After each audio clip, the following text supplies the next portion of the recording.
السلام عليكم ورحمة الله وبركاته. خبجمتوتا في هردفتوتا خنيا إيجا جوجا الرالي سجنتا كنيا كانت إنتلا كان تربي الأنتيم وجوجا الرالي سجنتا كنيا كابني رفني تجرا إيجا تنتلا كنيا كان كورولوس أورحان كوتا سجلفا بيسا تقفا لما في سدفا اللي جوتمتي ولرتي كابني كان رفنتا إيجا شوم فايسا ولما قلتي كان أسيجدي خنا فكاتا إرجودا بيسا لما كيستي وانتوني ببريدان رفوان تهيف سان ما والكبسي kan dubbannu ta'a. Egaa mata dureeleen keenya kan xiinxala irraa kan asii gadii kana fakkaata.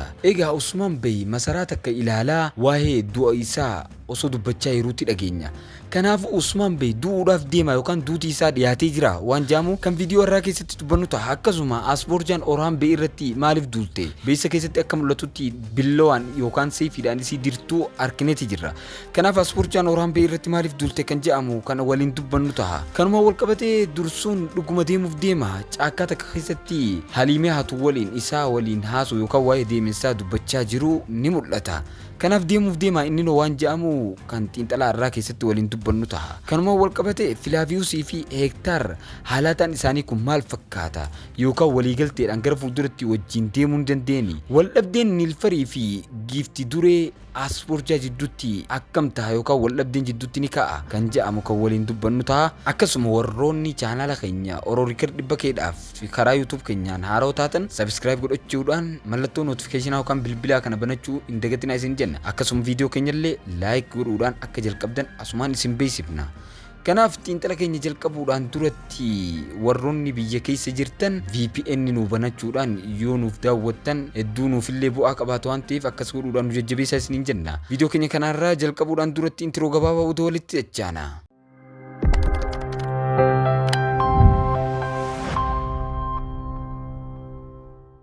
Egaa kabajamtoota keenya walitti dachaaneeti jirra. xiinxala keenya kan kutaa sagalaffaa guyyaa irraa qabannee dhufneeti jirra. Egaa xiinxalli keenya duraan torbetti yeroo baay'ee gallakkifama garuu yeroo kana isinirraa tursiifnee jirra waan biizii taanee fi san akkasitti nu hubadhaadha. Akkasuma guyyaa irraallee qabannee dhufneeti jirra. Egaa xiinxalli keenya kan irraa maal fakkaata waan jedhamu kan waliin dubbannu ta'a. Akkasuma waan tokko tokko kan waliin kaafnu ta'a.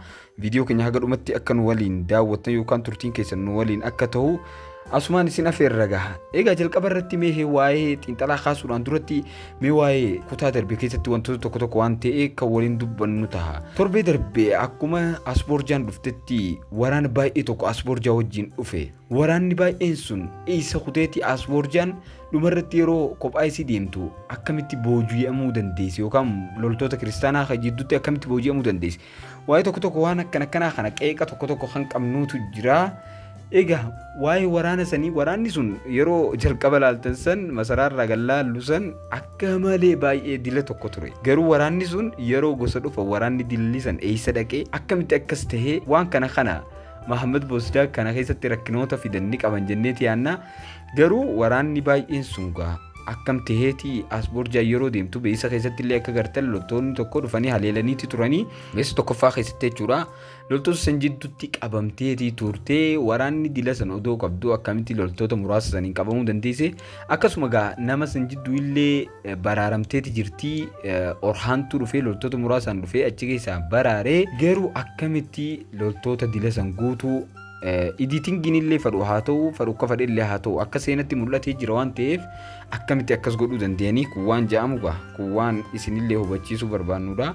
Akkasuma mee waa'ee deefnee irratti wantoota tokko tokko illee ni jiru. Deefnee illee mana keessatti yeroonii fi fitti cuftee jirtu san yookaan magaalaa Soogot keessatti yeroonii fi mana tokko keessa akka jiran Alaaddiin faan hubatanii dhufanii ilaalan achi keessatti ifitti cufteeti jirti. Nam tokkollee mana san keessa bira hin jiru.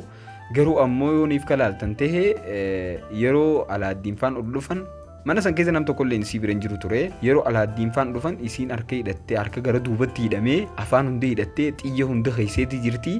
Garuu kun akkamitti ta'uu danda'e waan jedhamu waan ulfaataa. Kophaa isii oduu mana san keessa jirtu harka hunda duubatti fiixee afaan hunda hidhattee xiyya hunda akka nama kiyyoo kaayetti kaa'uunsiisan maal fakkaata. Kunillee waa'ee rinoota tokko tokko kan Kurulus Orhaan keessatti mul'achaa jiranidha jechuudha. Kanuma wal qabatee Orhaan xiqqashoo haalaataan isaa kun walleen hin beekne waa'ee haalaataa warra barreeffama duraan Usmaan faa keessa barreessanii jijjiiran fakkaata. namoonni Usmaan Kurulus Usmaan gara gaafa baalaan faan du'u baalaa faa ibiddatti qabsiisan namoonni naannoo sallaale wallahi dhugaa rabbitti Orhaan kana ni jibba jee yaada akka malee jechuudha maaliif warra barreeffamaa kana odoo jijjiiranii baay'ee bareedaadha akka malee sun nama hawwata ture akkasuma kanuma wal qabatee wanni tokko irrinni Orhaan kana keessatti mul'atu sagalee minaamin sagaleen illeen amma fakkeenyaaf yeroo Usmaan san yoo laaltan Usmaan illee gaa Buuraak illeen sagaleen isaa akka malee bareedduudha filimoota biraa keessatti illee ni mul'ata garuu ammoo sagaleen illeen idiitti illee akka godhamu ni jira iddootti godhamu ni jira kan Orhaan kun amma kanii fi mucaan haaroyin kun bakka bu'ee hojjechaa jiru kun hedduu agas maradas naman jedhu sagalee isaallee idiitiin godhanii bakka miirallee naman kakaasu kanaaf wannoonni tokko wanni akkasiisu ni jira irrinni tokko ni jira isinillee warroonni wanni kana kun isin mul'achaa jira yoo kuma kiyya kana taatan koomentii jiratti barreessaa gaa koomentii isiniif deebifna kanaaf koomentii jalatti barreessan isin jaa kanuma wal qabatee waa'ee Orhaan Bey fi Filaaviyoos tokkos baay'ee hedduu na ajaa'ibsiise gara dhumarratti jechuudha kan dhumate san iddoo dhumaa san irratti jechuudha seefiitti qabatee waa'ee tokko si yaadate akka nama dhugaadhaan ajjeessu deemu tokko fakkaata garuu ammoo yeroo seefii baafatee naanneessee itti qaqqabu isaan sila saspensii nama godhanii bakka akka nama hawwatee minaamin torbee lammaffaa akka namni eeggatu godhuu barbaadaniiti garuu namni akka kiyyatti arkitan yoo jiraate seefii fidee morma gubbatti dhaabe jechuun dhuma mul'atu jechuudha silaa seefii kuma ol kaafatee dhaabuu qaba beektaa keessaafu wanni kana kunillee naan hagas mara miirallee nan fuudhu maaliif jennaan torbee dhufuufillee kan abdiin eeggadhu akka isaan yaadan sanitti akka mataa kiyyatti nan godhu maaliif jennaan Orhaan irratti akkasin ta'u ammas abbuma fadhe irrattuu seefii qabatee akkasitti dhume hinduu filimuma keessattuu akkuma filima keessatti barraa'utu yookaan woomaa dhufee baraara sun akkasuma wanni kun akkuma kiyyatti yoo irrinni kun hundi isinii mul'ate yookaan anumarraa yoo ta'e hin beeku mee isinillee yoo yaada waa'ee kanarratti qabaattan tokko koomentii jalatti naaf barreessaan isinii jaa akkasuma asboorjaalleen gaa yeroo takka irratti booji'amanii turanii beeksisa jalqabaa keessatti kan mul'atutti booji'amuuf xiyyifaan itti daddarbamee jira loltoota kiristaanaa haleelee garuu Orhaan Beytu dhufee baraareen isinii jaa asumaanuu waa'ee beeksisa tokkoffaa keessa jiruuti akkasuma waa'ee dursuun irratti illee gaanii dubbannaa dursiin illee deemamoo akkamii waan jedhamu kan dubbannu ta'a garuu san dursee mee du'a Usmaan Bey irratti haa xiyyeeffannu asumaanuu gaa xiinxala keenya akka jalqabnee yeroo isinitti himuu barbaada kanumaan gaa duuti Usmaan Bey dhiyaateera waan jedhamu kan dubbannu ta'a xiinxala beeysa lammaffaa keessatti gaa akkuma laaltanii jirtanitti Usmaan Bey akka duuti isaa waan dhiyaattee jiruutti fakkaata wanni kun yeroo laalu abjuu ka waan arkee jiru Usmaan abjuu san irratti hundaa'uudhaan dhaamsa akka waan dhaammateeti fakkaata kanaaf Usmaan Bey yeroon anduutti buursaa keessatti akka na awwaaltan jee dubbateeti jira egaa akka seenaa keessa jirutti illee akka seenaa keessatti namoonni baay'een haasawaa jiranitti Usmaan Bey duuti isaa yeroo kamii jennaan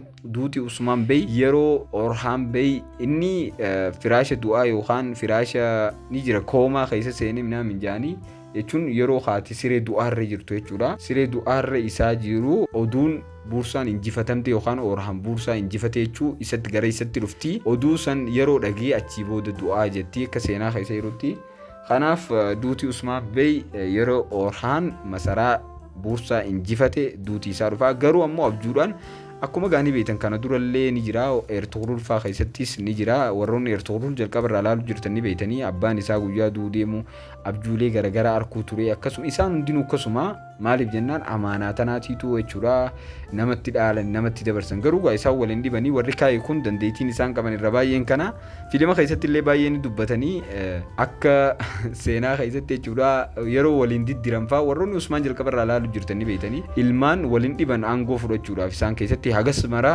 ilmaan irratti amma mootummaa biraa wanni diigu irra baay'ee wanni mootummaalee garagaraa kan jaarameeru wanni diige obboleeyyanumaatu diigaa jechuun waliin galanii akkasuma jaalatamtoonni isaan jala jiranillee addee hiramanii akkasitti diigama amma kanallee Orhaan Alaaddiin Orhaaniif akkanumatti dabarsee kanneen jechuudha salphatti bifa kanaan saniif Usmaan Bey illeen dhaamsa akkasitti dhaammateeti jira jechuudha duuti Usmaan Bey akkuma seenaa keessatti akkamitti isin jee gaafa buursaan injifatamtu yookaan oduun itti dhuftu ni Usmaan Bey duuti isaa ni geessi jechuudha akkasuma waa'ee asboorjaa Orhaan Bey irratti maaliif duultee kan jedhamu irratti kana dura ni beektan seenaa jaalalaa minaami waan akkana kana isa filima keessatti baay'ee irti akkuma Orhaan jaartiin isaa jalqabaa Orhaan illeen kaniif tasfaa murattee biraa deemte billawaan dirtee akkasuma aalchishee killee ni beeytanii ilma gundus bee irratti billawaan dirtee turtee bakka billooyni madaan isaan diramtutuun isii keessatti jaalala guddaa uumaa deema. Kanaafuu mallattoo ishaaraa chaappaa jaalala isaaniiti jenneetuma yoo bira dabarree bareedaadha jechuudha. Asfoorjaa wajjin asfoorjaan yeroo lola keessatti illee Orhaan beekuun nama jabaa ta'uu arkitu minaan bakka jaalalti irraa qabaa deemti. Akkuma beektan giiftiilee mootummaa kun namoota jabaa akka isaaniif barbaadanii maalhuun illee gaafa duraanii ni beeytanii nama jabaa harkannaan itti heerumtee Usmaanitti bifa saniin jechuudha. Nama jajjabaa yoo harkatan isaan itti heerumanii jechuudha. Saniif jaalala mallattoo chaappaa jaalalaa jennee yoo bira kunne bareedaadha jechuudha. Kun boodallee keessatti ni yaadatama waan ta'eef akkuma haga ammatti illee Orhaan beeyfaan waan saniitiin waliin taphatan. Kanaaf waa'ee aspoorchaatii fi giiftii Niilfer illee itti dachaana. Garuu ammaan tan waa'ee dursuun kana haa dubbannu.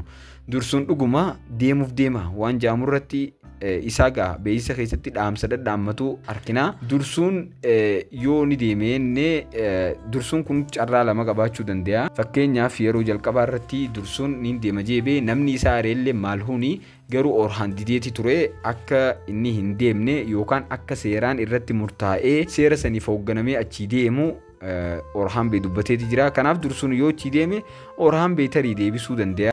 Ammoo karaa biraatiin dursuun dhuguma Orhaan beetti akka ilma karaasi beeytee itti himee bakka walumaa galatti itti himee iccitii takka takkaas itti himee akka isaa wajjin Orhaaniif walumaa galatti deebi'ee itti waan kanaan jechuudha hojii isaa itti fufu ni fakkaata. Karaa biraatiin ammoo Orhaanillee maalhuun itti kana himee aarii maalhuun keessa jirtu san akka keessaa salphatu taasisuu ni danda'a jechuudha. Akkasuma karaa kanaanillee wanti illee ni gammaddii jechuudha. Haliimeellee karaa kanaanillee ni gammaddii karaa biraatiin.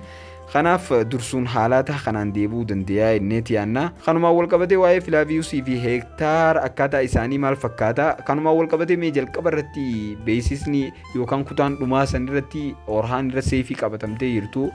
Orhaan irra xumuramee Orhaan bakka sanitti akkamitti achi keessaa bahuu danda'a? Namoonni tokko tokko ni gaafatanii Filaaviiyuus achitti taphachuu danda'a jechuun seefii fidee irra dhaabee karaa tokkoon Heektaariin illee wal dhabuun barbaadu jechuun Heektaar ni beeytanii akkasuma kiristaanaa ammoo loltoota baay'ee qaba. Ammoo Filaaviiyuus akka nama isaa hojjetu fakkaata. Filaaviiyuus akka Heektaariinis hagas mara waliin dhabnetti Filaaviiyuus tapha bakka sanitti taphatee loltoonni Orhaan kachi gaditti hafansan carraa dhufuu harkachuu danda'anii jechuudha. Ammoo garuu Filaaviiyuusii fi Heektaar walitti mufannaan isaanii waan hin oolle jechuudha. Waliin mufachuuf ta'anii maaliif jennaan diinni guddaan Filaaviiyuus kan abbaa isaallee ajjeese warra dhaabbata mana qulqullummaa kana waan ta'eef Saaroos illee yoo ajjeese Saaroos ajaja bakki inni irraa fudhatee ajajoota akka Heektaar kana faarraa jechuudha. Warra mana qulqullummaa kanarraa fudhatee jechuudha. Jarri kun humna guddaa qaban bakka hedduu qabanii akka waan ergamtootatti fudhatan waan ta'eef kanaaf jechuudha waan barbaadan godhuu dandeenye nama barbaadan si jalatti hoogganuu dandeenye jechuudha. Amantii jalatti hooggalatanii saniif bifa kanaan Filaaviiyuusii fi Heektaar diina walii guddaan isaan kana lamaanii jechuudha. Garuu wallabdeen gara fuulduratti jidduun ma dhufa. Kanuma wal qabatee gara dhumarratti waa'ee wallabdeen Niilferii fi giiftii duree gidduutti ni ka'a waan jaamu xiinxala beeysa sadaffaa keessatti ni mul'ata. Deefnellee waa'ee tokko tokko yoo ija keetiin garte malee ansitti himuudhaaf fudhatama hin qabu. Ijuma keetiin deem laaleetteeni mana keessa jirti Orhaan bira jirti jetteeni itti himtee. Kanaaf aspoorjaa fi Orhaan mana keessatti wal lolaa jiru. Sababa wallabdee isaanii gaara keessatti akkoomaa isiin dirtetti ati diina kiyyaa jeeni jechuudha. An akka keessummaatti si keessummeessee garuu kanaan alatti mana hidhattiin si darbaa jeeni. Sababa san irratti wallabdeen jidduu jirti. Lolli kun mallattoo lolaa kun hundinuu akkuma jalqabe isiniin jee mallattoo jaalalaati jechuudha. Akkanuma filima hunda keessatti wal lolaatuma namoonni filima baay'ee ilaaltan ni beeytanii bifa saniin akkasitti wanta godhaa jiranii. Garuu ammoo Niilfer ijji isii imimmaan guutamee ni mul'atti. Maaliif jennaan Orhaan akka itti jaalattu ni beeytanii garuu Orhaan isitti akka dubbatu hin godhu. Akkasuma isilleen giiftii duree guddoo waan taate Niilferillee akka iddoo isii eeggattu akeekachiiftee jirti jechuudha. Gosa isaanii keessa jirtu. Kanaaf giiftii duree kana jidduu fi Niilfer jidduutti yeroo jalqabaa kanatti waldhabdee guddaatu uumamu taa'e jenneeti yaanna. Kanaaf niilfarii fi isii duddi wallabdeen numa uumamtii garuu ammoo gaafa orhaan fuudhetti wallabdeen akkuma jalqabaa san ta'ee akkuma kanaan dura isinitti hime garuu fooyya'insi ni dhufa jenneeti yaanna. Kanaaf kabajamtoota hordoftoota keenya warroonni haga ammaa viidiyoo keenya laayik hin godhin akka laayik gootanii nu jajjabeessan asumaan isin gaafannaa. Warroonni haga dhumatti nu daawwattan ammoo baay'ee galatoomaa isiniin jenna. Xiinxalli keenya kanarraa 10 keessaa meeqa kannitaniif koomentii jalatti nu barreessaa isiniin jenna. Garuu paarsantaan fiilima kurulus orhaan kun baay'ee gabbu'aati jira jechuun namoonni baay'een komachaati jiru. Ammas irra baay'ee amma beeysa sadaffaa gallakkisan kana keessatti waa'ee jaalalaa qofarratti xiyyeeffata. Asfoorjaa fi orhaanii akkasuma karaa biraatiin waa'ee jaroota dursunuu fi akkasuma haliimeedhaa akkasuma karaa biraatiin illee Faaximaa fi Filaaviyuusii. Egaa Faaximaan akka malee waa'ee Filaaviyuus kana xiinxalaa jirti yookaan irrina isaa jala barbaadaa jirti. Akkasuma gaafattee jirti. Filaaviyuus illee ganaallee itti kijibuun barbaadu. Akkasuma isilleen dhufteeti jirti gaafa Filaaviyuus iddoo isii eegaa ture sanitti ammallee lammaffaallee seefitti qabatteetuma isiin Filaaviyuusiin ati eenyu jettiin. Filaaviyuus garuu an daldalaa miti jeeni itti himee jira. Garuu iccitii isaa kana yoon baasu deema hin beekne. Garuu iccitiin isaa akka itti baatutti akka xiinxala keenyatti an akkaan isin himutti jalqaba haalaataan mijaawee amma yoo Filaaviyuus tahee bahee muciyyoon jaalala isaa tan dhiisuu dandeessi. Garuu ammoo gaafa haalaataan mijaa'ee kana dura gaa seenaa keessatti yookaan kutaa dabarte keessatti itti himee ture. Usmaan bee abbaa kee kan najjeesin abbaa keetiif akkan toloo oolee jiru itti himee jira. Kun yeroo jalqabaatiif xiyya onne isaa isa waraane yookaan jenneeti yaannaa. Kanaaf fooyya'insi yeroo dhufee iccitiin isaa akka inni daldalaan ta'in baati jenneeti yaannaa. Kanaaf isinoo maal jettanii xiinxala keenya kumaan jalqabe isinin jee 10 keessaa meeqa kannitaniif koomentii jalatti barreessaa. Xiinxala keenya yoo haala kanaan itti fufe bareedaadha jettammoo akkamii koomentii irratti naa kaa isin jennaa. Bakka baay'ee galatoomaadha. Sagantaa keenya kan guyyaa har'aa asitti xumurraa haga xiinxala biraa qabannee isinii dhufnutti. Assalaamu alaykum wa rahmatullahi wa barakaatu.